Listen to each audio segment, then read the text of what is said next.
Ok. Nós vamos começar colocando irmãos que estão carecendo de nossas orações na presença do Senhor. E eu me lembro aqui, né, do pastor Márcio Alonso, que está se recuperando da Covid. Ele não está com sintomas mais, está assintomático, mas continua carecendo das nossas orações, né? Vamos também colocar a vida do Samuel, que ele é filho da nossa irmã Thelma Coelho, né? A irmã Thelma é recente na igreja, e o Samuel teve uma infecção nos olhos e está tratando e tudo, tomando injeções.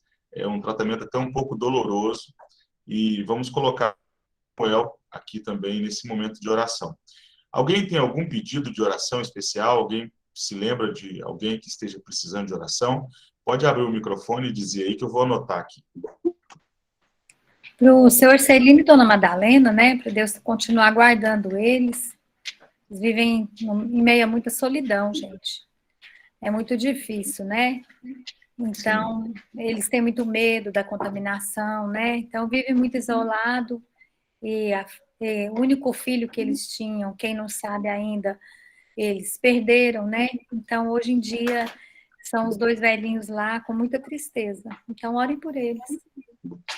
Pode deixar, vamos colocar aqui, já anotei aqui o nome do Celino e Dona Madalena. Mais Ô, alguém? O Fábio, Adriano? Sim. Fábio, Oi. um amigo dele, meu amigo, que é até meu chefe, sabe? Ele é até deputado, ele agora foi entubado, chama Ilso Moreira. Tá Iso Moreira. orando, isso. E ele foi entubado agora, e ele tem doença crônica, então nós estamos orando para ele e para a família dele, tá? Ok. Adriano levantou a mão, a Sueli. Bom, boa noite, irmãos. Boa noite. É pedir oração para o meu irmão Washington. Washington. É, Vamos orar pelo Washington. depressão, não quer comer, não quer tomar banho. Está dando muito trabalho para a gente. Ele tem transtorno mental. Pedir a Deus uma solução para a vida dele, tá bom? Tá bom. Vamos colocar a vida do Washington. Marcelomir, está melhor? Saúde está bem aí? Que bom. Amém. Irmãos, então vamos fazer a oração por esses nomes aqui. Se tiver mais nomes, no final a gente por essas pessoas. Amém? Eu convido vocês aí a fecharem seus olhos e vamos fazer essa oração. Senhor, muito obrigado por mais uma semana, por mais uma terça-feira que nós estamos aqui para juntos aprendermos mais da Tua palavra, sermos edificados por ela. E queremos começar colocando os nomes dos nossos irmãos e conhecidos na Tua presença. E nós oramos porque nós cremos que o Senhor é o Deus que tem todo o poder, toda a autoridade de reverter quadros que aparentemente podem parecer difíceis, às vezes são casos de muita dificuldade, mas o Senhor pode tudo. E nós cremos nisso.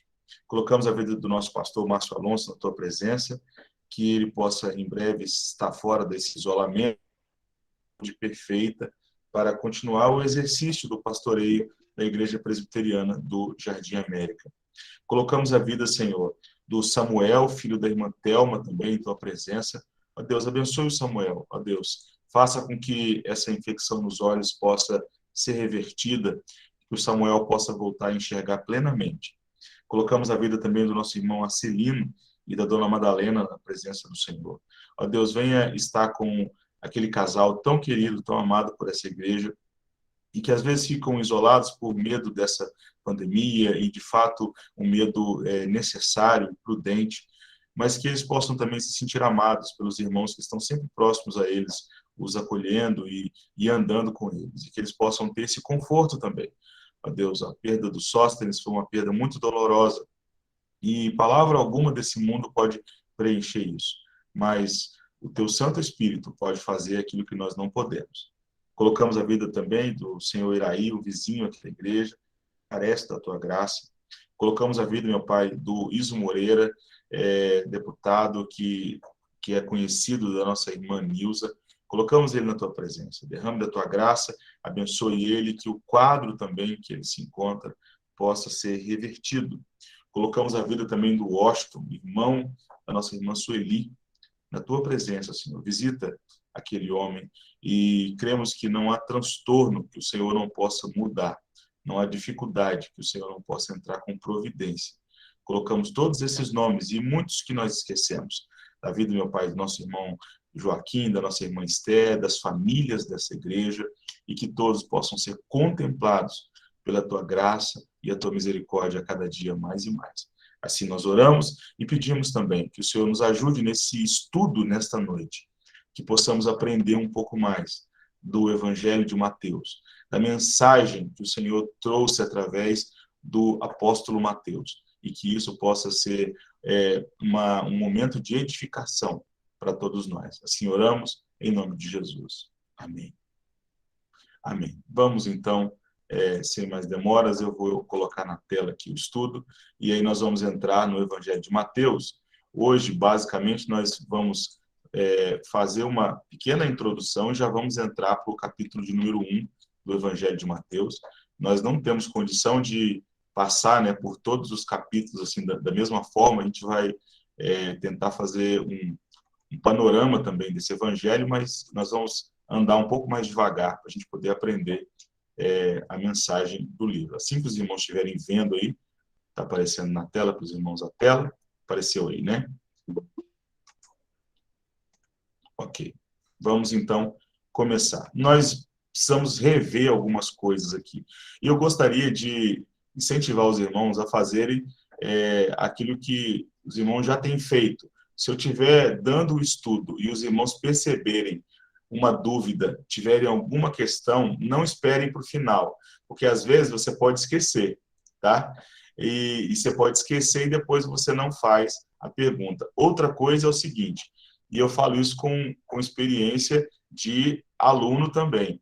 Muitas vezes nós temos dúvida durante o ensino e aí a gente entende e pensa que a nossa dúvida é uma dúvida boba, sabe? Eu não vou perguntar não, porque essa dúvida aqui é muito bobinha, tá? Eu não vou perguntar, os irmãos podem achar que eu não sei. Não preocupa com isso. Eu estava até falando essa semana com um irmão sobre isso. Fica tranquilo, faça a sua pergunta. Fique muito à vontade. Sabe por quê? Porque em muitos momentos a sua dúvida é a dúvida de outra pessoa também, tá? É a dúvida de outro irmão que não teve coragem. Então faça a pergunta. Em alguns momentos vocês vão notar que eu não vou ter a resposta, como acontece às vezes de ter uma pergunta que a gente não tem a resposta no dia, mas depois a gente traz a resposta, a gente pergunta para outras pessoas, mas não fique com dúvida, sempre pergunte, tá? Tem muitas coisas que a gente às vezes pensa que os irmãos estão entendendo e o irmão está assim, eu não entendi, mas não fala. Então pode ficar à vontade, pode fazer a pergunta. E se você não quiser fazer a pergunta durante o estudo, depois, quando acabar, manda no WhatsApp a pergunta. E aí, depois, no outro estudo, a gente responde tranquilamente também. Não tem problema, não está atrapalhando nada, viu? Isso é para todos nós, amém? Vamos, então, sem mais demoras, aqui ao nosso estudo dessa manhã. Hoje, nós vamos olhar esse livro aí, ó, que eu apontei aí, que é o Evangelho de Mateus, que foi escrito por volta do ano 60 até o ano 70. A gente não tem, de fato, uma data específica, né? Se foi 61, se foi 62. A gente sabe que foi nessa década aí do ano 60 até o ano 70, antes da destruição de Jerusalém. E note uma coisa, olha só, Jesus morreu no ano 33, tá? Ou seja, a escrita do Evangelho de Mateus veio a ocorrer 30 e poucos anos depois, tá? Da morte de Jesus. Então, é muito tempo, né? É muito tempo.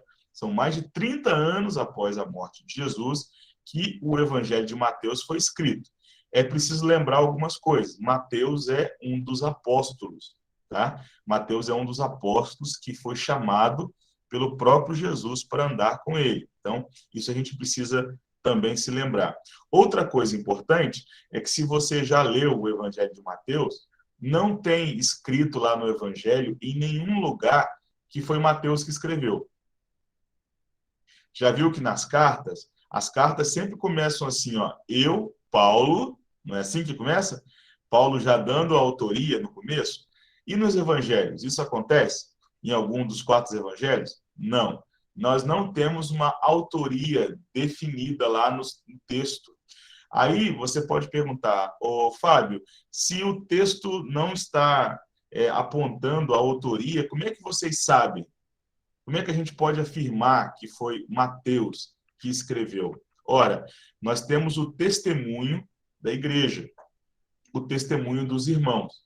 E nós temos isso documentado. Por exemplo, quando vira, né, o primeiro para o segundo século, nós temos o testemunho de grandes pastores, como Irineu, como Eusébio, como Tertuliano, como Orígenes. Esses homens, quando estavam escrevendo para suas igrejas, eles falavam assim, como está escrito no Evangelho escrito por Mateus, como está escrito no Evangelho de Marcos, ou seja, eles citavam o nome dos evangelistas como autores dos evangelhos, tá? E é por isso que nós temos, então, a segurança de que esses homens eram os autores. Outra coisa, vocês já devem ter visto que em todas as Bíblias, todas as nossas Bíblias que a gente tem em casa, quando você abre, está escrito assim, ó, Evangelho segundo Mateus, Evangelho segundo Marcos. Este segundo aqui é muito importante. Por quê? Porque tanto Mateus, quanto Marcos, quanto Lucas, quanto João, eles estão mostrando para nós as notícias do Evangelho de Jesus Cristo.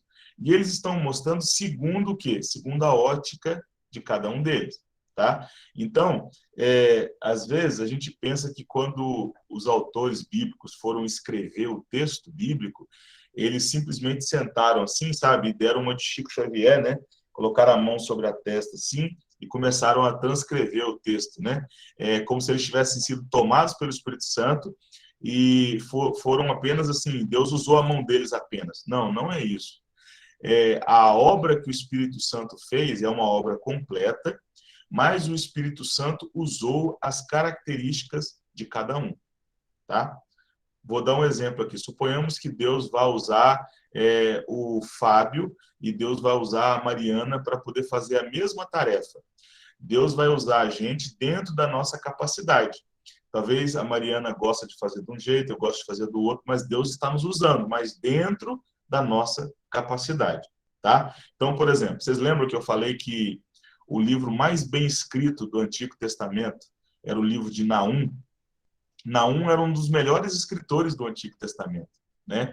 E você do Antigo Testamento. E você olha, Moisés escreveu, Isaías escreveu, Jeremias escreveu, né? Sofonias escreveu, mas Deus usa cada um dentro da sua capacidade. Por isso que é Evangelho segundo Mateus.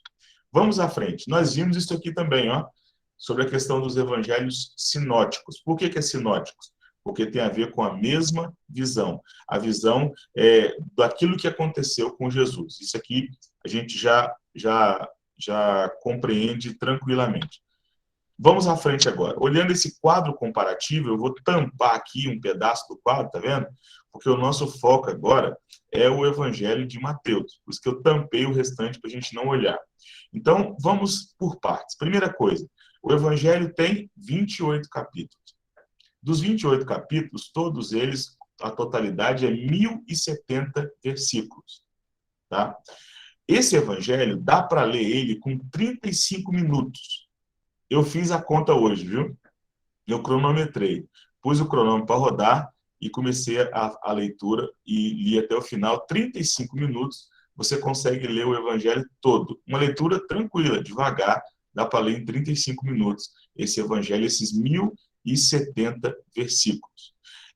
Qual que é a condição de Mateus? Mateus é uma testemunha, sabe? Mateus, ele viu as coisas acontecerem. Mateus estava com Jesus durante o seu ministério.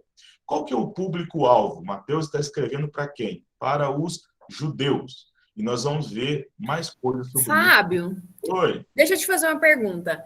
Se Mateus estava com Jesus, viu Jesus fazer tudo, por que ele se baseou no de Marcos, então? Por que ele não escreveu sem ter que copiar o de Marcos? Então, essa é uma boa pergunta, Kathleen. Mas a questão é o seguinte, não é que quando os outros evangelistas se basearam nos relatos de Marcos, eles se basearam porque eles estavam assim com dúvida ou estavam assim, como é que eu posso colocar, inseguros para escrever.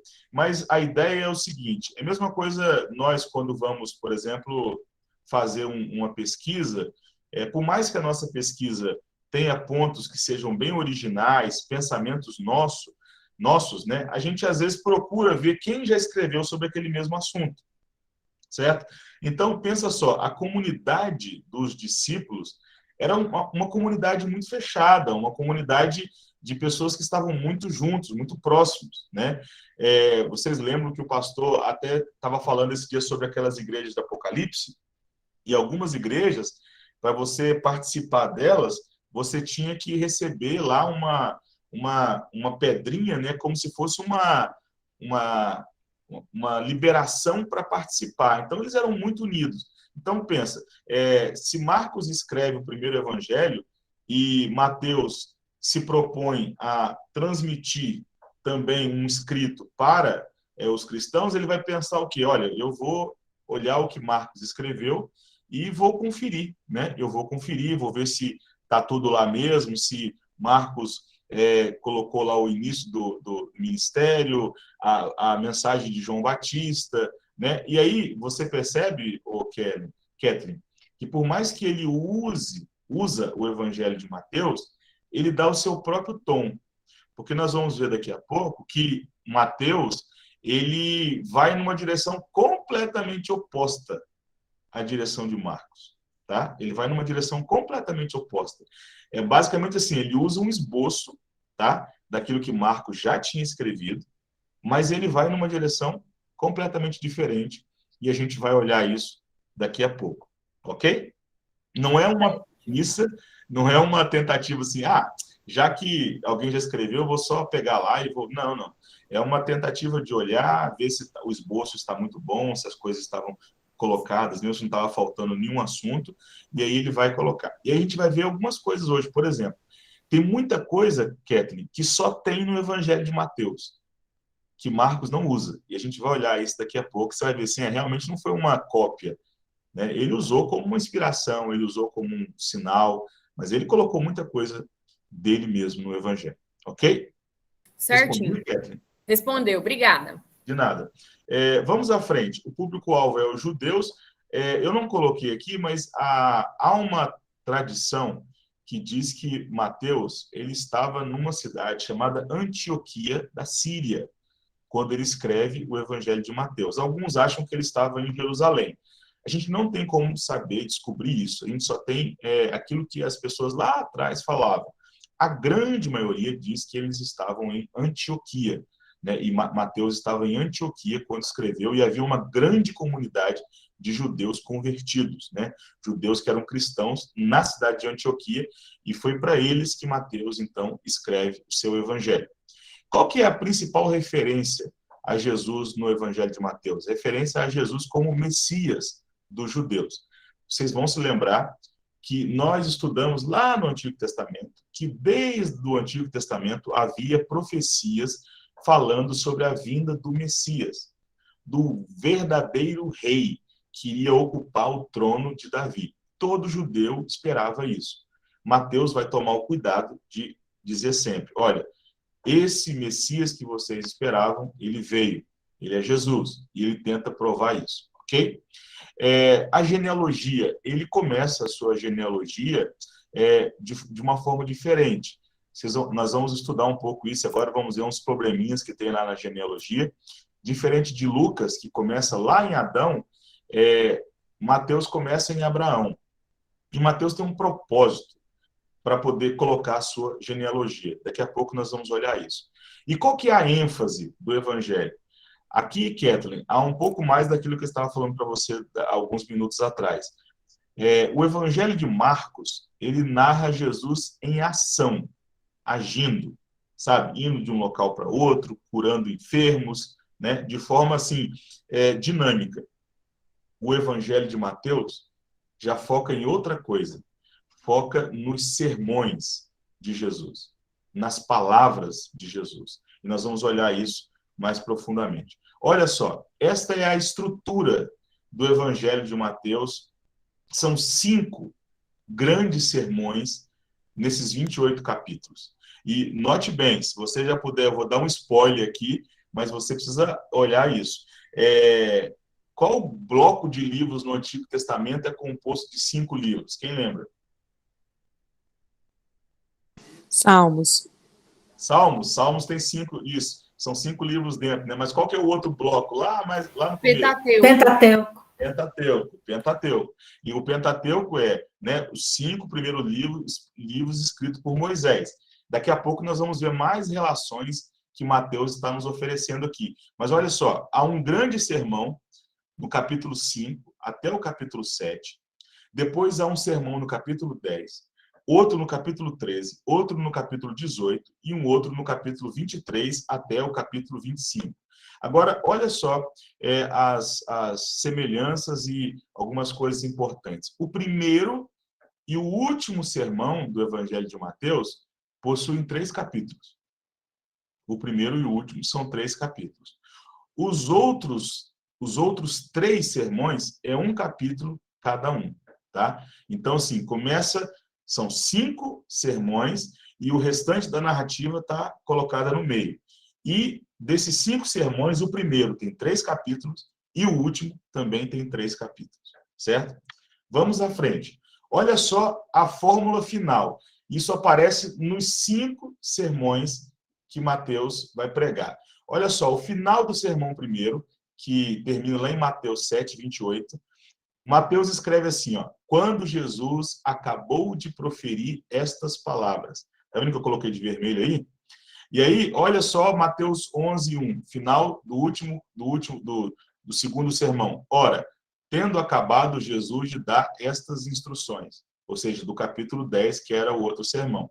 Olha o terceiro sermão. Tendo Jesus proferido estas parábolas. Por quê? Porque lá no capítulo 13, é um capítulo onde Jesus prega através de parábolas.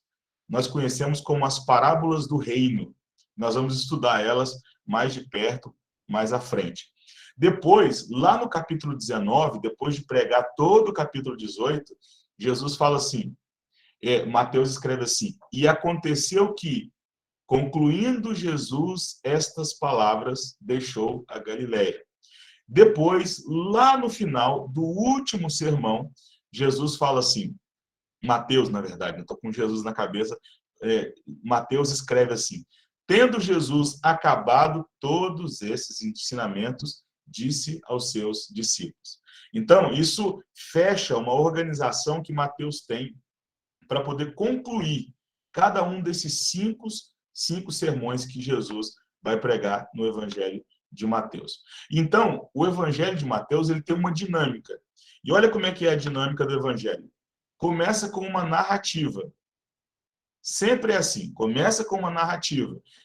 Que narrativa que é? A genealogia, o nascimento de Jesus, o ministério de João Batista, a tentação no deserto, aí vem o grande sermão do capítulo 5. E depois, sempre tem um sermão. E termina como? Com outra narrativa, certo? Então, o padrão vai ser sempre assim. É contada uma história, aí tem Jesus pregando, e aí depois tem uma narrativa de várias curas acontecendo. E é interessante que alguns desses espaços têm 8 curas, 9 curas, 10 curas, mas sempre esse número muito próximo, de 8 a 10 curas, que vão acontecendo entre um sermão e outro. Perceba que essa estrutura é completamente diferente da estrutura de Marcos. Marcos, ele constrói todo o seu evangelho através de narrativas de atos de Jesus. Ele coloca muito pouco discursos de Jesus. Se você pegar o evangelho de Marcos, você vai perceber que o único momento onde ele escreve um grande discurso de Jesus é no capítulo 8. Depois de 7 capítulos é que ele vai colocar um grande discurso de Jesus. Mateus não faz isso. Mateus coloca 4 capítulos como narrativa, coloca um sermão no capítulo 5 até o capítulo 7, depois do capítulo 8 ao capítulo 10, narrativa de curas, depois no 10, um sermão de novo, depois no 11 e no 12, narrativa, no 13, mais um sermão, e aí vai seguindo, depois no 18, um sermão, e depois no 23, um sermão, e depois o final de todas as coisas. Tá claro até aqui, pessoal? Alguém tem alguma dúvida? Tranquilo? Então vamos à frente. O esboço do Evangelho. Olha só, esse é um esboço simplificado, tá? É só para a gente poder se se encontrar aqui no Evangelho. Esse é o primeiro ponto, uma introdução ao ministério. Começa no capítulo 1, vai até o capítulo 4, 25. Depois, nós temos o Sermão do Monte, do capítulo 5 até o capítulo 7. Depois, nós temos o desenvolvimento do ministério de Jesus, do 8:1 até 9:38. Depois, nós temos o Sermão aos discípulos. Vocês vão se lembrar daquele envio que ele faz aos discípulos, em toda a autoridade me foi dada e tal, e envia os discípulos, capítulo 10. Depois, começa uma parte também que é muito importante para a gente estudar, que é a oposição ao ministério de Jesus. Isso, nós vamos ver daqui a pouco, é muito mais presente no Evangelho de Mateus do que qualquer outro evangelho. Se tem um evangelho onde apresenta a oposição a Jesus, é o Evangelho de Mateus. Tem oposição a Jesus do começo ao fim. Vamos lá. Depois, nós temos o sermão sobre as parábolas do reino, como eu já falei, no capítulo 13. Depois temos o ministério na Judéia e a oposição ferrenha. Porque, olha, a oposição a Jesus na Galileia, ela foi dura, mas ela nem se comparou à oposição que Jesus enfrenta quando ele vai para a Judéia. E a pergunta é, por que Jesus enfrenta mais oposição na Judéia do que na Galileia? Quem quer participar? O que vocês acham?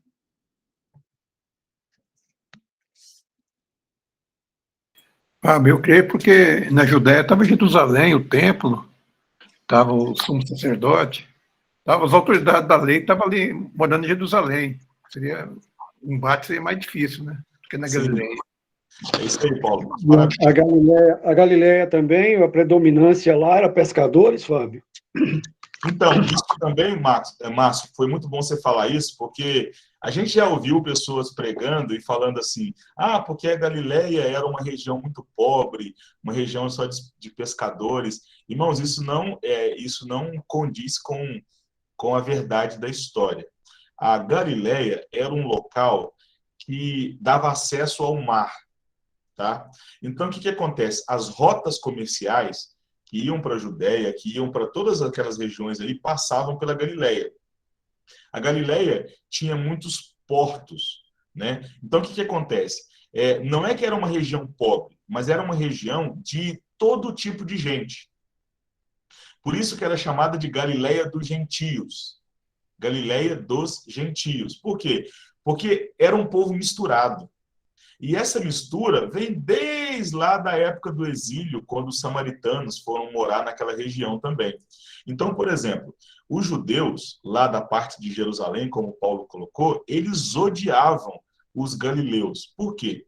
Porque na Galileia tinha algumas cidades que foram construídas em honra aos imperadores. Por exemplo, nós temos a Decápolis, né, que era um conjunto de 10 cidades que foram feitas ao imperador. Nós temos Cesareia de Filipe. Cesareia de Filipe é uma cidade que foi feita em honra a César, certo? Então, o que acontece? Um judeu olhava para isso e falava assim, nós não podemos gostar desse povo que vem dessa região, certo? Essa é uma região impura. Nós temos uma cidade na Galileia chamada Séforis. A cidade de Séforis é uma cidade que nos muros dela havia vários desenhos de animais. E os judeus, eles tinham ódio a qualquer tipo de representação da criação, porque eles achavam que era uma quebra do segundo mandamento. Então, um judeu verdadeiro mesmo, um judeu religioso, não entrava na cidade de Séforis. Um judeu mesmo, ele não morava, por exemplo, em Cesareia. Por quê? Cesareia é uma cidade que foi feita em honra a César, né? Então, eles odiavam isso. Por isso que a Galileia é mal vista, né? Não por causa da pobreza. Tinha pobres lá também, obviamente.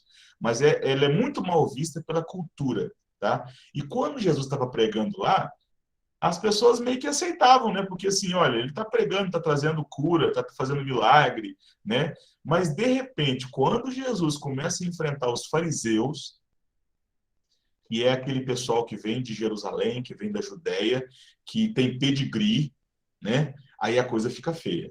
Porque esse pessoal sempre falava assim, quem que é esse cara? Ele veio da Galileia. Mas da Galileia, vocês lembram de Natanael? Quem lembra o que Natanael falou? Pode vir alguma coisa boa da Galileia, ou seja, só tem ímpio lá, né? Então, a oposição começa, e isso fica claro aqui do capítulo 14 até o capítulo 17. Depois, nós temos um sermão lá no capítulo 8 sobre uma questão muito importante, uma pergunta que foi feita pelos discípulos: quem é o maior no reino dos céus? E aí Jesus faz um discurso no capítulo todo, capítulo 18 todo, explicando para eles sobre isso. Depois, o capítulo 19 é onde Jesus começa a falar sobre a sua morte. E o título que eu dei é O Fim se Aproxima. Tá? O fim está se aproximando. E essa sessão começa no capítulo 19 e vai até o capítulo 22. Aí vem o último grande sermão. Tá? Dentro desse último grande sermão, nós temos também aquela parte que Jesus fala sobre o princípio das dores, sobre a grande tribulação, aquilo que nós conhecemos como sermão profético, né? Começa no capítulo 23 e vai até o 25.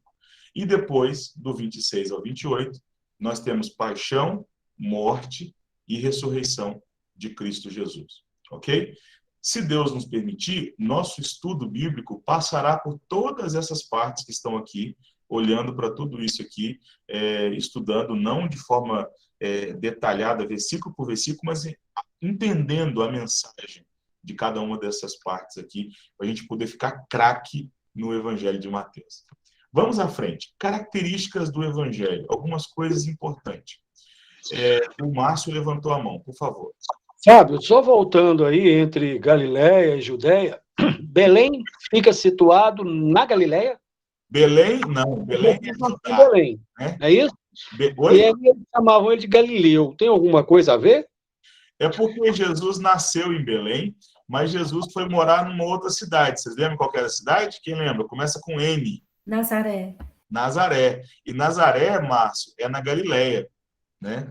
Nazaré Tá. é na Galiléia. Mas Belém é Judéia. Belém é Judéia. Belém é Judéia. Belém é Judéia. E isso é interessante porque por que Jesus nasce em Belém? Nós vamos lembrar daquele estudo de Miqueias, porque lá em Miqueias, capítulo 5, verso 2, fala assim: e tu, Belém Efrata, posto que pequena entre milhares de Judá, de ti me sairá o Salvador. Né? Ou seja, Jesus sai de Belém. E é muito bonito a relação de Belém, porque o que significa Belém? Belém, em hebraico, se pronuncia Beit Lehem. Beit Lehem. O que é Beit Lehem? É uma junção de duas palavras. A palavra Beit, que é casa, e a palavra Lehem, que é pão. Né? Ou seja, o verdadeiro pão da vida nasceu numa cidade chamada Casa do Pão. Casa né? de pão. Casa do Pão. Né? E é o verdadeiro pão da vida. Né? E essa cidade também, vocês vão se lembrar que é a cidade onde a querida Raquel foi enterrada, né? A esposa de Jacó. Ela foi enterrada em Belém, e a expressão que é usada lá era Efrata. Efrata, né? É por isso que é chamada de Belém Efrata. Tá? Alguém quer falar alguma coisa? Senão eu já vou seguindo aqui e vou passar para as características. A primeira característica, olha só. Mateus fala sobre o evangelho do reino. Quem pode ler essa primeira parte que eu coloquei aí na tela? Vocês me ajudarem a participar aí. Pode ler aí, Kathleen? Posso. A palavra grega basileia, reino, aparece no Evangelho de Mateus 55 vezes, contra 20 em Marcos e 46 em Lucas, que é um livro consideravelmente maior. Dessas 55 vezes, cerca de 34 referem-se ao reino dos céus, expressão semítica exclusiva a Mateus. Cerca de 10 vezes, a palavra rei aparece referindo-se a Jesus Cristo, que logo na genealogia aparece como descendente do rei Davi. A mensagem de Jesus é definida como o evangelho do reino. Olha só, por que isso fica para nós assim, é importante para nós? Vocês vão se lembrar que os judeus, eles estavam vivendo sob a dominação dos romanos. E os judeus haviam perdido o seu reino lá no Antigo Testamento com a destruição por Nabucodonosor. O reino de Judá, o reino de Israel foi destruído. E aí agora, Mateus, quando ele vai falar do seu evangelho, ele usa a expressão o evangelho do reino. Isso é muito importante. Ele está querendo chamar a atenção para o fato, olha, sabe aquele reino que foi destruído? Deus vai restaurá-lo. Mas não vai restaurá-lo de forma política. Vai restaurá-lo de forma espiritual. Por isso que a expressão reino dos céus. Guarde bem essa expressão, reino dos céus. O rei que está chegando é um rei divino, não é um rei humano, é um rei divino. Vamos à frente. Esse evangelho também é o evangelho do cumprimento. Por quê? Olha só, por diversas vezes Mateus aponta o cumprimento das profecias do Antigo Testamento como ocorrendo naqueles dias. Eu acho que foi o Júnior que estava me falando sobre isso na última aula, né? Porque quando ele usa algumas expressões, é porque ele está se referindo a judeus e falando assim, tá vendo? O que está acontecendo é aquilo que foi dito lá no Antigo Testamento, tá? E olha só, eu coloquei um pequeno quadro aqui, tem mais expressões assim no livro, tá? Só que eu não tive condições de colocar todas aqui. Eu achei, vou colocar algumas e vai servir para os irmãos já compreenderem. Olha só, eu fiz um apanhado apenas do capítulo 1 até o capítulo 4. Tem muito mais coisa. Mas olha só, do capítulo 1, verso 22. Ora, tudo isso aconteceu para que se cumprisse o que fora dito pelo Senhor por intermédio do profeta. Percebe a preocupação dele em mostrar assim, isso está acontecendo para que se cumprisse as Escrituras. Olha só no capítulo 2. Em Belém da Judéia, responderam eles, porque assim está escrito por intermédio do profeta. E aí ele coloca a citação do Antigo Testamento. Olha no versículo 15 do capítulo 2.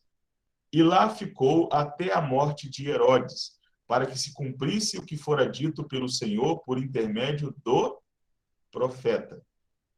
Olha só no versículo 17. Então se cumpriu o que fora dito por intermédio do profeta Jeremias. Versículo 23.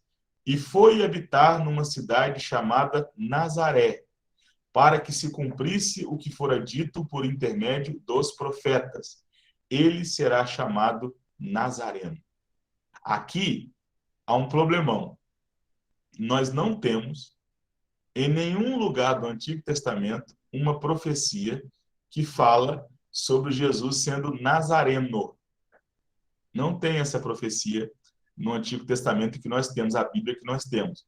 Mas Mateus aqui diz que isso foi dito por intermédio dos profetas, o que nos leva a crer que Deus não quis que nós conhecêssemos essa profecia em particular, certo? A gente não sabe qual é o profeta que escreveu isso aqui, tá? Algum profeta deve ter falado isso aqui. Mariana? Agora você mexeu numa coisa que me intriga, né? Uhum. Nós temos a nossa Bíblia, ela é nossa regra de fé e prática, então a gente não pode acrescentar e nem tirar nada da palavra, mas 2020 anos se passaram, 2022 anos se passaram, e eu fico pensando que talvez ainda haja palavras para serem descobertas pela humanidade, né? Isso pode acontecer, não pode? Então, nós não cremos assim. O que nós entendemos é o seguinte, que, de fato, a gente tem relatos, por exemplo, Josué, ele vai falar lá no seu livro, no livro de Josué, sobre o livro dos justos, né? Ele vai falar sobre isso. O próprio o Evangelho de João vai dizer assim, e Jesus fez muito mais do que aquilo que foi escrito. Se fosse colocar tudo no papel o que Jesus fez, não caberia, né, nos livros e tal. A gente tem muitos, eu posso até depois mostrar para vocês na Bíblia, vários textos que apontam para outros escritos que a gente não conhece. Vocês vão se lembrar do último estudo que o pastor Márcio deu sobre a introdução ao Novo Testamento, que ele citou o caso da carta aos Coríntios. Nós temos aquilo que nós chamamos de primeira, na verdade é segunda. E aquilo que nós chamamos de segunda, na verdade, é por volta de uma quarta ou quinta carta. Ou seja, teve muito mais correspondências que Paulo escreveu. A pergunta é, por que nós não temos esse material? E a resposta é: aprove a Deus que esse material não chegasse até nós. Deus foi dirigindo a história e Deus foi dirigindo o cânon, né, e o fechamento do cânon, de forma a termos em mãos a revelação que é necessária para a nossa salvação e para a nossa instrução, tá?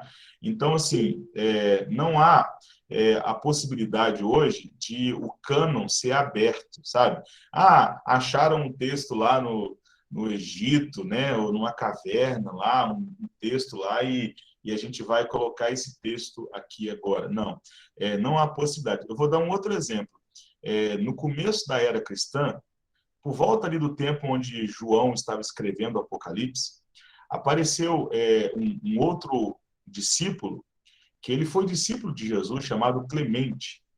E Clemente escreveu uma carta aos Coríntios, chama Primeira Carta aos Coríntios. Eu tenho ela e eu fiz, inclusive, uma resenha, um estudo sobre essa carta, usando as citações. Durante alguns anos, os cristãos usavam aquela carta como uma carta inspirada. Mas o que aconteceu? A comunidade cristã foi percebendo que a carta de Clemente não era uma carta inspirada, porque o Clemente, em alguns momentos, ele chega a pedir desculpa pelas suas opiniões, sabe? Como acontece, por exemplo, com um livro chamado Tobias, que o Tobias escreve e fala assim: olha, eu posso estar escrevendo aqui coisas erradas e tal, então vocês me desculpam. Então assim, não tinha o peso da autoridade dos apóstolos. E essa carta foi colocada de lado. Nós temos, por exemplo, o Didaquê, que é um livro que tem hoje em português, vocês podem procurar na internet, que é um livrinho de, se não me engano, umas 30 páginas. Durante o primeiro século, ele foi muito usado pelos cristãos, mas a própria comunidade cristã entendeu: não é um livro inspirado, não é um livro autoritativo, e ele ficou de lado.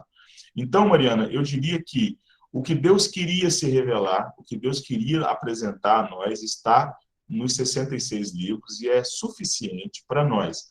Qualquer outra escavação que possa acontecer, que possa trazer luz a algum outro livro daquela época, esse livro pode ser usado por nós, pode ser consultado por nós, mas não com o peso de palavra de Deus, não com o peso de revelação.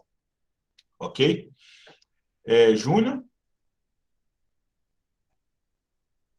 Fábio, ainda seguindo nisso aí, queria entender assim, eu creio totalmente na Bíblia, entendeu? Em todos os livros. Mas eu queria, pegando isso aí, eu queria entender assim, como que foi reunido todos esses livros, desde o Velho Testamento até o Novo Testamento. Tá. Então, no período dos apóstolos, os 39 livros do Antigo Testamento já estavam fechados, era consenso, né? Era conhecido como as Escrituras. Tanto Jesus como os apóstolos, quando eles se referem ao Antigo, eles falam como diz as Escrituras, certo? E aí nós temos uma outra coisa. Se você pegar, Júnior, o Novo Testamento, eles fazem citações aos livros do Antigo Testamento. E isso ajudou também a dar autoridade para esses livros, certo? E os livros do Novo Testamento, como é que foi feito isso? A palavra que a gente tem que tomar cuidado é a palavra escolher. A igreja não escolheu os livros, a igreja reconheceu os livros. É diferente de escolher. Porque se você fala que a igreja escolheu 27 livros, você pode falar assim: quem que fez essa escolha? Né? Quem teve essa autoridade para falar que esse pode e esse não pode? Como é que se deu, Júnior, o reconhecimento? Através de critérios. Estabeleceram-se critérios. O primeiro critério foi apostolicidade. Esse livro foi escrito por um apóstolo? Esse é o primeiro ponto. Esse livro foi escrito por algum apóstolo? Esse é o primeiro critério. Passou nesse filtro, e aí você percebe que quase todos os livros passam por esse filtro. O segundo critério tudo bem, pode até não ter sido escrito por um apóstolo, mas foi escrito por alguém muito próximo a algum dos apóstolos, que fazia parte ali do colégio apostólico? Sim, nós temos Lucas, por exemplo, nós temos Marcos, por exemplo, que faz parte desse colégio apostólico, certo? Outra coisa, nós temos 2 livros que foram escritos por irmãos de Jesus. no caso Tiago e Judas, que são irmãos de Jesus, que escreveram. Só tem um livro aí que fica com dificuldade, que é o livro de Hebreus, porque a gente não sabe a autoria de Hebreus. Mas por que que a igreja reconheceu a autoridade do livro de Hebreus? Ora, se você abrir as páginas do livro de Hebreus, você vai perceber que em todo o tempo ele está falando do Antigo Testamento e ele está completamente fundamentado no Antigo Testamento e na doutrina apostólica. Então, ele foi um livro que foi também reconhecido. E os demais? Por exemplo, nós temos o Pastor de Hermas, Cartas de Enoque, Primeira Clemente, qualquer um desses livros que eu estou citando, depois a gente pode fazer um estudo só sobre isso. Você vai perceber que era um livro cheio de histórias mirabolantes, histórias contraditórias. Por exemplo, tem um livro sobre o Evangelho de Tomé, que Jesus está trabalhando lá na carpintaria, e aí chega alguém e fala assim, eu queria encomendar uma cama. E aí Jesus fala, tudo bem, vamos, né? E aí chega no dia, a pessoa vai buscar a cama, e a cama é menor do que a pessoa. E aí diz o livro que Jesus pega na cabeceira da cama e estica a cama, assim, faz um milagre de esticar a madeira para caber a pessoa deitada na cama. Então, assim, são sempre histórias muito mirabolantes, entendeu? Então, Júnior, a ideia é, o Novo Testamento foi reconhecido através de critérios bem específicos. Apóstolos, amigos dos apóstolos, né? Irmãos de Jesus e livros que se referem à autoridade do Antigo Testamento. Em um momento, nós podemos fazer um estudo bíblico só sobre isso, olhando os concílios do segundo século, do terceiro século, e a gente pode estudar isso mais a fundo. Deu para responder, Júnior? Sim, mas no Velho Testamento, quem escreveu o Velho Testamento foram os profetas? Os profetas, os próprios profetas. Nós temos Moisés escrevendo os primeiros 5 livros, depois nós temos muito provavelmente o Josué escrevendo o final do livro de Deuteronômio, o próprio livro de Deuteronômio. Depois nós temos Samuel, muito provavelmente um escritor que escreveu Ruth, né, e escreveu o primeiro Samuel, e depois alguém escreveu o restante, porque Samuel morre, né, e o livro leva o nome dele, mas não pode ter sido ele. Então alguém escreveu o restante do livro de Samuel. O próprio Esdras, de fato, escreveu o livro dele, e o Esdras foi quem organizou o livro dos Salmos, né? Ele organiza o livro dos Salmos depois do exílio, ok? Vamos então. Então, olha só, esses textos aqui que eu coloquei são todos textos que depois eu vou mandar o PowerPoint, vocês podem olhar com mais tranquilidade. Vocês vão ver que todos esses textos apontam para Mateus fazendo um trabalho bem claro aqui de ABNT, citando a fonte. Ele está preocupado em citar a fonte. E por que ele faz isso? Porque ele está se comunicando com os judeus. E ele quer mostrar para os judeus que Jesus é o Messias. Mas aí tem uma outra relação. Mateus se preocupa também em fazer uma relação entre Jesus e Moisés. Vocês sabem que para um judeu, Moisés é o grande campeão, né? Moisés é o cara. O que Mateus faz, então? Ele estabelece um paralelo entre quem é Jesus e quem é Moisés. Vamos olhar isso bem de perto. Olha só, Moisés, lá no Antigo Testamento, ele é o legislador de Israel, não é? Não é escrito, às vezes, assim, na lei de Moisés, não é assim que é dito, em vários momentos? Como está escrito na lei de Moisés? Ele escreve os primeiros 5 livros, certo? Moisés nasceu em um período de escravidão, né? Obrigado. Mediador também, ele é o mediador, lá em Êxodo 20, fala que ele é o mediador entre Deus e o povo, né? Porque o povo tinha medo de falar com Deus e Moisés ficou ali no meio. Moisés nasce em um período de escravidão. Moisés foi perseguido por Faraó na infância, foi perseguido por um tirano. Moisés foge do Egito depois de matar um escravo. E ele passa 40 anos no deserto, lá em Midian, depois ele volta, e depois ele vai passar mais 40 anos no deserto com o povo de Israel, e ele falha. Ele desobedece a Deus, ele não entra na terra prometida. Mas ele é aquele que entrega as palavras de Deus ao povo da aliança. Olha como que Mateus descreve Jesus. Jesus também é o legislador, porque ele prega 5 sermões, apresentando as leis do reino de Deus. E vocês vão se lembrar que no primeiro sermão, por exemplo, em muitos momentos ele fala assim, como está escrito na lei, não adulterarás, eu, porém, vos digo, se você olhar e desejar, você já adulterou. O que Jesus está fazendo ali? Jesus é o novo Moisés, o perfeito Moisés. E está reinterpretando a lei, mostrando o verdadeiro sentido da lei para o povo de Israel. Olha outra semelhança. Jesus também nasceu num período de dominação romana. Jesus também foi perseguido por um tirano na infância. Vamos lembrar que Herodes queria matar Jesus. E ele teve que fugir. Só que, olha só, Moisés foge do Egito. Jesus foge para o Egito. Ele vai para o Egito. E depois ele volta. Moisés fica 40 anos no deserto. Jesus fica 40 dias e 40 noites no deserto para ser tentado. Vocês vão se lembrar que nós já estudamos sobre isso. Moisés falha na obediência no deserto. Jesus não. Jesus é obediente no deserto e ele vence. Moisés entrega as palavras de Deus ao povo da aliança. Jesus faz a mesma coisa. Entrega as palavras de Deus ao povo da aliança também, porque ele prega 5 sermões. E Mateus deixa isso muito claro. Vamos à frente. É um evangelho da oposição. Eu não vou ler essa parte, porque o nosso tempo está bem avançado. Mas eu vou passar esse PowerPoint para os irmãos vão olhar isso aí. Olha só, você tem oposição dos escribas, dos fariseus, dos saduceus, dos sacerdotes e dos anciãos. Todos aparecem testando Jesus, em oposição a Jesus, aqui no Evangelho. Aí, nós entramos na primeira parte do nosso estudo, que é a genealogia de Jesus. E olha só o que Mateus vai fazer. Vamos ler aqui, por favor. Eu gostaria de pedir para uma pessoa aí que tem uma boa leitura aí, que lê rápido.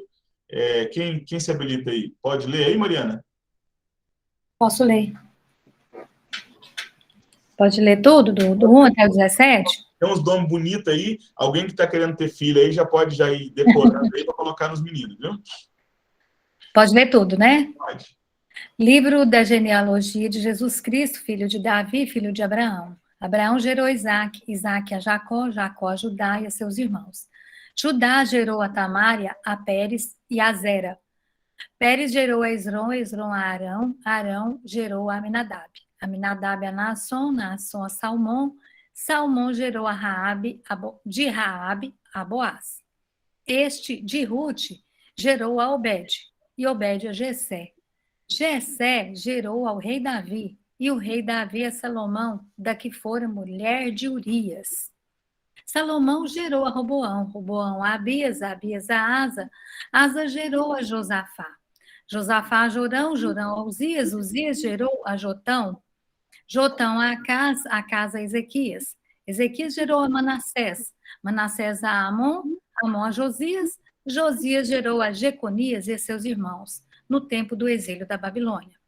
Depois do exílio da Babilônia, Jeconias gerou a Salatiel, e Salatiel a Zorobabel. Zorobabel gerou a Abiúde, Abiúde a Eliaquim, Eliaquim a Azor.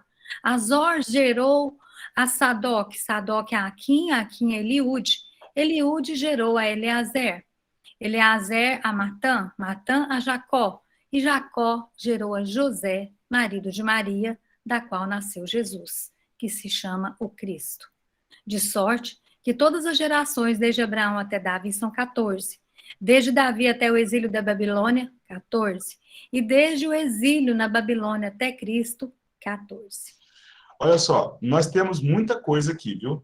Daria para nós ficar um mês aqui nesse estudo aqui, porque tem coisa demais acontecendo aqui. E a primeira coisa que a gente tem que olhar é que quando Mateus vai escrever, no começo ele já deixa o propósito. Ele quer provar que Jesus é filho de Davi e filho de Abraão. Ele quer provar isso. É por isso que ele começa falando livro da genealogia de Jesus Cristo, filho de Davi, filho de Abraão. Só que se ele fosse, de fato, fazer uma genealogia exaustiva, teria que ser um livro de, no mínimo, aí, umas 1000 páginas, para colocar uma genealogia exaustiva. Não é o propósito de Mateus fazer uma genealogia exaustiva. Ele quer fazer uma genealogia organizada com um propósito. Eu não sei quem aqui no colégio já estudou como se faz poesia. Quando você vai fazer poesia, você se preocupa muito com a rima, não é? Então, você estabelece algumas estruturas para poder funcionar a rima. O propósito de Mateus aqui é apontar que Jesus Cristo é filho de Davi e filho de Abraão. Como é que ele vai fazer isso? Ele vai estabelecer 3 blocos de 14 gerações. Para ele fazer isso, esses 3 blocos de 14 gerações, ele tem que omitir um monte de gente da lista. E é isso que ele faz. Por exemplo, tá vendo que eu coloquei de verde aí? De Abraão até Jessé, que é o primeiro bloco de 14. Ora, esse bloco aí, tem muita gente faltando aí, tá? Mas ele colocou as pessoas mais importantes. E ele teve um propósito para poder fazer isso. Por isso que ele cria blocos de 14. Lá embaixo eu coloquei até de vermelho, né? 14 desde Davi até o exílio na Babilônia, 14 do exílio até Cristo, e até são 14, de Abraão até Davi, de Davi ao exílio e do exílio até Cristo. A pergunta é, por que 14? Essa é uma boa pergunta, né? Por que que ele usa esse número? Ora, os judeus acreditavam que as letras do alfabeto hebraico, cada uma delas, elas possuíam uma numeração. Elas eram usadas também como números, tá? E isso tem um nome no judaísmo que é gematria. Gematria. Então, o Aleph é o 1, né? O Beit é o 2, né? O Gimel é o 3, o Dalet é o 4, tá? É assim que eles usam. Então, esse é o sistema de numeração judaica. E olha só o que acontece. Nós temos aqui o primeiro grupo de 14, que ele coloca, depois vocês podem estudar. Eu coloquei aqui a lista das referências, onde os nomes aparecem. Depois vocês vão poder estudar isso com muito mais tranquilamente. O segundo grupo de 14 e o terceiro grupo de 14. E aí tá, por que 14? Olha aí, esse nome aí, quem sabe qual é esse nome aí que está na tela? Esse nome que está na tela aí é o nome que Mateus quer ressaltar. Essa primeira letra que está aí é a letra Dalet, que é o D, tá? É o D. Embaixo da letra Dalet tem tipo como se fosse um Tzinho pequeno. Isso aí é um Kametz. O Kametz é a letra A. Então a gente já sabe que a primeira sílaba aí é Da, né? Depois a gente tem como se fosse um pauzinho assim, que isso aí é um Vav, que a gente translitera pelo V ou pelo W. E embaixo tem um pontinho, tá vendo um pontinho ali? Do lado como se fosse uma ferradura. Esse pontinho aí é o Irek, que é o I. Então a segunda sílaba é Davi. E o Dalet aí é um D mudo, tá? Davi, né? Então, olha só, se o Dalet ele corresponde ao 4, o Vav corresponde ao 6, e o outro Dalet corresponde ao 4, qual que é o número que vai dar? 14. Vai dar 14. Ou seja, os 3 blocos de 14, eles correspondem à figura de Davi. Jesus é quem? Filho de Davi. E isso fica claro porque quando ele vai fazer o evangelho, ele quer apontar que Jesus é filho de Davi, como foi dito nas Escrituras. Porque é da descendência de Davi que virá o Messias. Por isso que são um grupo de 14. A gente precisa olhar alguns detalhes importantes. Olha só. Na genealogia, a gente tem lá em Mateus 1:8, Abias gerou a Asa gerou a Josafá, Josafá gerou a Jorão, Jorão a Uzias. Aqui já tem uma omissão, porque olha só, 1 Crônicas, capítulo 3, verso 2, 10 a 12, fala de alguns reis que vieram entre Jorão e Uzias, que foi Acasias, Joás e Amazias. Não aparecem na genealogia. Se você olhar aqui na lista dos reis de Judá, tem muitos reis aqui que está faltando na genealogia. E aí, o que acontece? Os críticos vão dizer assim, tá vendo? A Bíblia está errando. Mateus fez um péssimo trabalho. Não, Mateus não está preocupado em fazer uma genealogia exaustiva. Ele está preocupado em fazer uma genealogia que se encaixe dentro do padrão de 14, que aponta para quem é Davi. Todo judeu daquela época conhecia a gematria. que era o método de se contar o alfabeto. E todo mundo entendeu, olha só, ele está apontando para Davi. Ele está apontando para quem é Davi e para quem é Cristo depois. Outra coisa importante, aparecem 4 mulheres. 4 mulheres. E dessas 4 mulheres, nós temos pelo menos 3 aí que são de moral duvidosa, né? Moral bem duvidosa, né? São mulheres meio difíceis, né? E eu gosto muito dessa citação aqui do Carson. Ele fala assim, olha, a inclusão dessas 4 mulheres na genealogia do Messias mostra que Mateus está transmitindo mais do que meramente dados genealógicos. Tamar atraiu seu sogro para um relacionamento incestuoso. Depois você pode ler lá em Gênesis 38. A prostituta Raabe salvou os espias e se juntou aos israelitas. Ruth era moabita e Batseba cometeu adultério com Davi. Então, por que Mateus colocou essas mulheres na genealogia? Nenhum judeu fazia isso. E aí Carson escreve, Mateus está mostrando que Jesus é aquele que salvará o seu povo dos seus pecados, como está lá no versículo 21. E isso inclui o pecado dos seus progenitores. Na lista da genealogia não tem santo. Só tem pecador. Tem até prostituta na lista. Ora, o que diz Mateus 1, 21? Ele salvará o seu povo dos seus pecados. Tá claro isso pra gente? Tá claro isso, pessoal? Fábio, Oi. vou tirar a dúvida aí agora. Sim. A genealogia chega até José. Uhum. Não teria que chegar a Maria? A Maria não foi fecundada por o Espírito Santo? Então, esse é o ponto, né? Porque se você olhar aqui, ó, é um ponto importante, Paulo, mas quando você olha aqui, deixa eu só voltar aqui na genealogia, e Jacó gerou a José, aí ele cita Maria, né? Ele cita marido de Maria, da qual nasce Jesus, que se chama o Cristo, né? Ele cita a Maria aqui, mas assim, o propósito principal é tentar fechar nesse grupo de 14. Só que se você perceber aqui nesse último grupo que está laranjado aqui, basicamente dá 13, né? Não dá 14, né? Dá 13, né? E aí a pergunta é, mas por que então que dá 13 e não dá 14?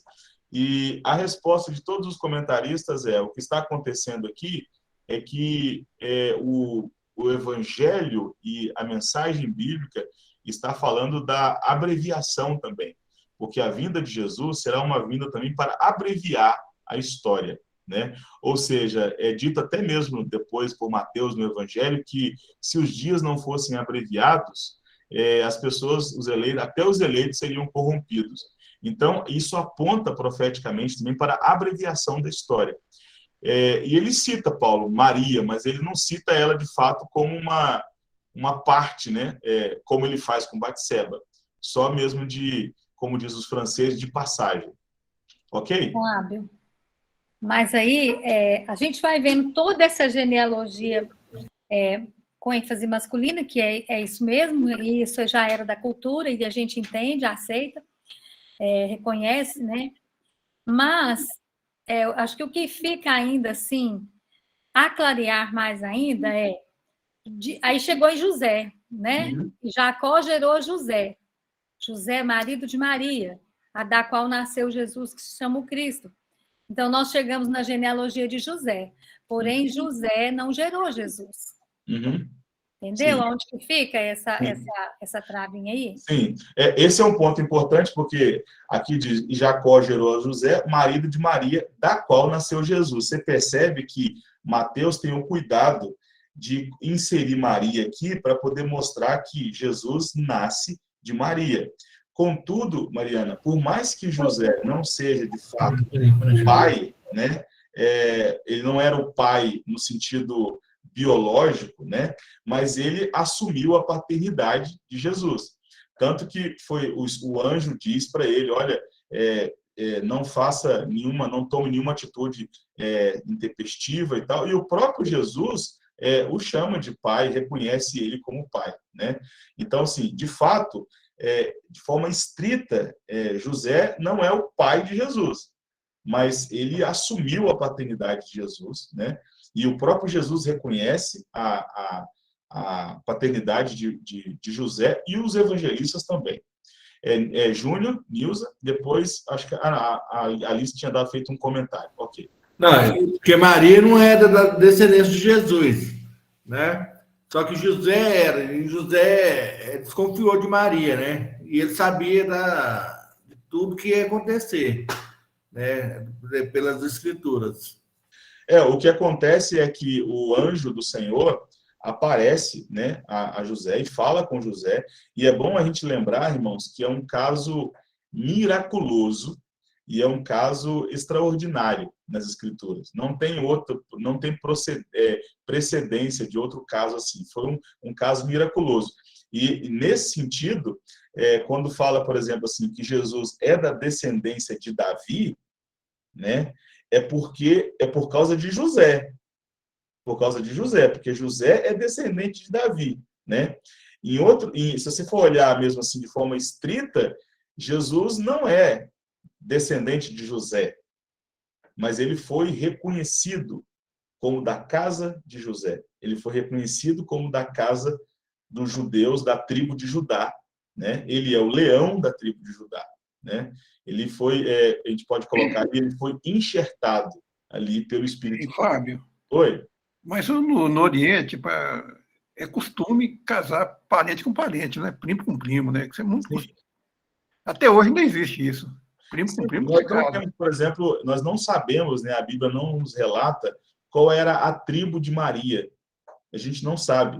Mas, por exemplo, se Maria e José eram de Belém, e Belém fica dentro do território de Judá, é muito comum entender que Maria também era uma judia, no caso da tribo de Judá. Então, também era uma descendente direta de Davi, que era da tribo de Judá. Tá? Então, isso nos ajuda a entender. Vamos à frente para terminar, porque eu já esgotei o tempo aqui. Nós sempre temos uma tentativa de fazer sempre até 9, mas já passou 8 minutos. Eu quero só encerrar esse pedacinho aqui. Se não der para encerrar, a gente encerra depois. Já falei sobre as mulheres. E aí, descrições de Jesus. Eu vou deixar isso para a próxima semana. Nós vamos olhar aqui, ó. Jesus é chamado de filho de Abraão, e a gente vai entender por quê. E aí a gente vai entender por que ele é chamado de filho de Davi. E quais são as relações. Tem muitos textos aqui que vão nos mostrar por que ele é filho de Davi. Tá? E aí, nós temos aqui a questão da aliança, nós vamos olhar isso mais de perto. E esse final. Eu quero só partir para a aplicação aqui, para a gente poder encerrar. Esse hino aqui, eu chamo de hino porque é um cântico muito antigo, e esse cântico fala assim: Deus tem um plano em cada criatura. Aos astros ele dá um céu, a cada rio ele dá um leito, e um caminho para mim traçou. À medida que nós estamos estudando o Evangelho de Mateus, e estudando o Antigo Testamento e o Novo, a gente tem essa convicção cada vez mais fundamentada. Irmãos, não tem nada que está fora do plano de Deus. Deus tem um plano traçado. Aconteceu tudo da forma como Deus queria. Aquilo que foi profetizado se cumpriu. A vinda de Jesus remete a Abraão, remete a Davi, remete ao Antigo Testamento, todas as promessas. Meu pai gostava de falar uma frase, e eu gosto dela. Ele diz que todas as vezes que nós vamos ler o livro As Genealogias, é como se a gente pudesse dizer assim: Deus está vencendo. O diabo não estraga os planos de Deus. A cada criança que nasce, a cada história que é narrada, a gente lê a genealogia rapidão, mas aquela genealogia ali tem muita história. Tem muita história. Cada uma daquelas histórias ali, ela significa: o diabo não pode contra Deus. Deus vence. Os planos de Deus são estabelecidos. Que esse estudo não seja apenas um momento para você estudar e aprender conteúdo, ou tirar dúvidas, ou ter mais dúvidas. Não é isso. É para você também entender que Deus está no controle de todas as coisas. E Ele governa a história. Amém, meus irmãos? Próxima semana a gente vai olhar para Jesus como filho de Abraão, como filho de Davi, e as profecias do nascimento de Jesus. Amém? Alguém tem alguma dúvida, alguma questão? Pode falar, ou então pode depois deixar para a próxima semana. Fique à vontade.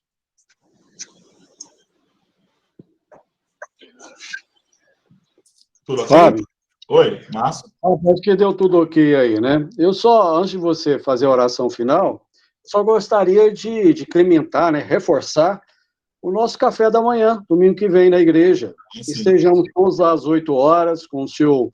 Aquilo que você fosse para tomar café lá na sua casa, né? Eu sempre passo uma padaria que tem aqui perto de casa antes de ir para a igreja. Eu vou passar por lá e já vou levar, né? E cada um de nós faça isso. Pega o que você vai tomar café na sua casa e leva para a igreja para a gente comemorar o Dia do Homem e da Mulher Presbiteriana, todos juntos lá em comunhão. Ok. Fica o nosso convite aí a todos vocês. É isso aí, pessoal. Vamos estar juntos nessa comunhão. Irmãos, eu gostaria de pedir para os irmãos lerem os 2 primeiros capítulos de Mateus para a próxima semana. Leem, se puder ler até o capítulo 4, seria bom, que a gente vai tentar fechar até o capítulo 4 para depois entrar no sermão, né? Tem muita coisa para a gente olhar, por exemplo, sobre a figura de João Batista. João Batista, vocês vão se lembrar de algumas pregações. João Batista, ele é profetizado desde Êxodo. Desde o Êxodo aparece profecia sobre o ministério de João Batista. Nós vamos olhar para cada um desses textos e aprender como a Bíblia toda está entrelaçada, né, do começo ao fim, a história bíblica. Eu gostaria de pedir para a Alice orar por nós, por favor. Depois que a Alice orar, os irmãos que puderem abrirem aí as suas câmeras para a gente poder tirar nosso proverbial print aqui de toda semana. Amém. Oremos. Senhor Deus e eterno Pai, nós te louvamos, Senhor, pela oportunidade de estudarmos a tua palavra. Te pedimos, ó Deus, que nós possamos ter os olhos voltados, Senhor Deus, para o que o Senhor quer nos trazer, quer nos ensinar através da tua palavra. Mais do que a mera letra, que nós possamos, Senhor Deus, entender o espírito da palavra do Senhor. Ó Deus, sabemos que as coisas reveladas foram para nós, mas as coisas encobertas para o Senhor. Ó Deus, te pedimos que a cada dia o Senhor dê sabedoria ao Fábio, para que ele possa transmitir, ó Deus, com fidedignidade, Senhor Deus, a tua palavra, com temor e tremor diante do Senhor, e que nós possamos, Senhor Deus, acolhê-la nos nossos corações, para que produza frutos dignos de arrependimento, de santificação, de mudança de vida. Te louvamos por tudo, Senhor Deus, e te pedimos uma noite de descanso e de paz. Fica conosco, o teu povo reunido aqui, Senhor Deus, virtualmente. Nós te oramos em nome de Jesus. Amém. Amém. Louvado seja Deus. Se puderem abrir as nossas câmeras aí, eu vou tirar o nosso print aqui. A Alzira está ali, Yolanda, Moesas, irmã Eunice, Gleice, isso aí. Vamos lá. Disse, Celeste, bênção de Deus. Vamos lá. Vou aqui, Eduardo está ali também. 1, 2, 3 e já. Tirei. Deus abençoe a todos vocês, queridos irmãos. Um abraço. Até a próxima semana. Estudem aí esses primeiros 4 capítulos para a gente poder trabalhar mais. Camila, um beijão, viu? Deus abençoe. Deus abençoe vocês.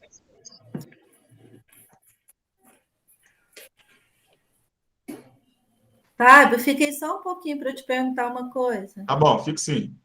É só interromper a gravação aqui. Isso.